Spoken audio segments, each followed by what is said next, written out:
pemirsa yang berbahagia, ternyata kita beriman bukan jaminan untuk kita tidak diuji oleh Allah. Justru keberimanan kita ini menjadi sarana untuk menguji kita. Kita tidak cukup dengan mata saya sudah beriman, kemudian lepas dari ujian, tidak. Dalam surat Al-Ankabut ayat 2 dikatakan, ahasiban nas ayutraku ayyaqulu amanna wa hum la yuftanun. Manusia mengira mereka dibiarkan hanya dengan mengatakan kami beriman, lalu tidak diuji Allah. Tentu jawabannya demikian. Artinya bahwa orang beriman itu bukan jaminan lepas ujian dari Allah. Justru akan diuji oleh Allah Subhanahu wa taala. Nah, di sini yang perlu kita terima bahwa Allah menguji kita berupa sakit itu justru kita diberi pahala.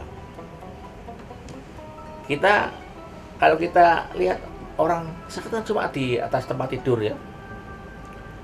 Banyak yang tinggalkan, tidak bisa aktivitas seperti biasanya, yang biasanya ngaji tidak bisa ngaji, yang biasanya zikir tidak bisa zikir karena lemah. Lalu bagaimana? Apa dia diberi pahala? Disinilah keagungan Allah. Dalam satu hadis dikatakan, man muslimin yusibuhu adha min marodin. Orang Islam yang diberikan yang ditimpakan penyakit itu fama siwahu illa hatallahu bihi sayyiatihi. Sakit itu bisa merontokkan dosa-dosanya, merontokkan kealpaannya, merontokkan kesalahannya. Kama tahutus sajarah waraqoha, seperti pohon merontokkan daun-daun keringnya itu. Pemirsa tentu akan biasa melihat kalau ada pohon yang gede itu bawahnya itu banyak sampah, terutama daun kering, rontok tiap hari. Itulah dosa-dosa kita ketika sakit akan rontok seperti rontoknya daun-daun kering dari pohonnya itu. Artinya apa? Kita diberi pahala selama sakit itu. Oleh karena itu harus terima dengan baik, dengan ikhlas, ya. Kemudian di bagian lain Nabi mengatakan ma yazalul bala'u bil mu'mini wal mu'minat fi jatihi wa malihi wa waladihi hatta yalqallaha wa ma'alaihi khati'atun. Jadi kalau orang mukmin diberikan ujian, sakit, dicoba harta bendanya habis, hilang, dicuri orang misalnya, dicoba anaknya sakit atau meninggal dunia, hatta yalqallaha wa ma'alaihi khati'atun, dia akan berjumpa dengan Allah, kesalahannya dilebur, tidak punya kesalahan apa-apa. Nah, ini kompensasi dari Allah, bahwa orang sakit itu tetap mendapat pahala seperti pahala yang biasa diterima ketika masih sehat. Kalau masih sehat itu dia rajin ibadah, baca Quran. Ketika sakit juga sekalipun dia baca Quran, diberi pahala baca Quran. Ketika sehat dia berzikir, dia berdoa. Ketika sakit dia diberikan pahala itu walaupun dia tidak berzikir, tidak berdoa. Nah, ketika sehat dia suka menolong tetangganya, menolong orang lain, dapat pahala. Ketika sakit sekalipun dia tidak berbuat apa-apa, dia dapat pahala yang sama. Kata Nabi, idza maridul abdu aw safaro kutiba lahu mislu ma kana ya'malu muqiman soihan. Seorang mukmin ketika sakit atau musafir, dia tetap akan mendapatkan pahala seperti apa yang dikerjakan ketika mukim di rumah. Ketika dia sehat, sama dapat pahala. Maka kita kalau sakit, kita nikmati itu. Ya Allah, nikmati. Rasanya kita berusaha.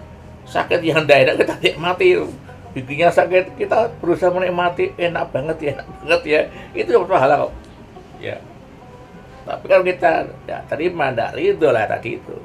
suhtu paman saya itu walau suhtu, Allah juga murka. Wong diberi ujian itu sebagai apa namanya itu pemberian Allah, sebagai rasa sayang Allah. Bahkan ketika manusia sakit, Allah perintah malaikat, idza maradul abdul mu'minu auhallahu ila malakihi an aktuba li abdi ajra ma kana ya'malu fi sihah warahab. Jadi ketika kita sakit, Allah perintah malaikat supaya mencatat, memberikan pahala seperti pahala yang diterima ketika dia itu masih sehat, fisihah warahab. Loh, luar biasa itu ya, diberikan sakit. Nah, oleh karena itu ini ada sebuah cerita begini.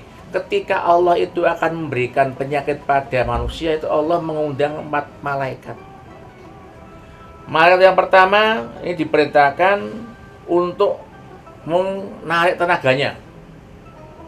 Tenaganya diambil ini, orang itu mulai lemah. Malaikat kedua ditugasi untuk menarik rasa lezat makanan, sehingga ketika orang sakit itu tidak punya rasa, pahit semua, makannya tidak enak. Malaikat ketiga ditugasi untuk menarik sinarnya wajah ini sehingga dipucat. Nah ini, malaikat yang keempat diperintahkan untuk menarik, membersihkan dosa-dosanya. Diambil semuanya. Sehingga ketika orang itu sakit, posisinya tidak punya dosa. Kemudian ketika orang itu akan disembuhkan kembali, malaikat pertama diperintahkan, hai malaikat pertama, kamu tugasnya apa? Saya menarik itu, menarik tenaganya, kembalikan. Sampai ketiga dikembalikan. Tapi yang keempat, malaikat yang menarik dosa itu tidak dikembalikan, dibuang jadi buaya. Ya, itulah apa nikmatnya orang yang sakit. Lah mudah-mudahan kita bisa sabar, bisa menerima kalau kita pas diuji dengan sakit. Ya, Bismillahirrahmanirrahim. Alhamdulillahirabbil alamin. Allahumma inna nas'aluka salamah wal afiyah wal barakah wan najah wasihah wal istiqomah wa sa'adah wa syahadah wa sa'ah wal mu'afatat daimah fid din wa dunya wal akhirah. Allahumma nas'aluka min khairi ma ta'lam wa na'udzubika min syarri ma ta'lam wa nastaghfiruka min kulli ma ta'lam innaka anta 'allamul ghuyub. Allahumma innaka ta'lamu sirrana wa alaniyatana faqbal ma'dziratana wa ta'lamu hajatana fa'tina su'lana wa ta'lamu fi anfusina faghfir lana dzunubana. Rabbana atina fid dunya hasanah wa fil akhirati hasanah wa qina adzabannar. Subhana rabbika rabbil izzati amma yasifun wa salamun alal mursalin walhamdulillahi rabbil alamin. Al-afu minkum. Wassalamualaikum warahmatullahi wabarakatuh.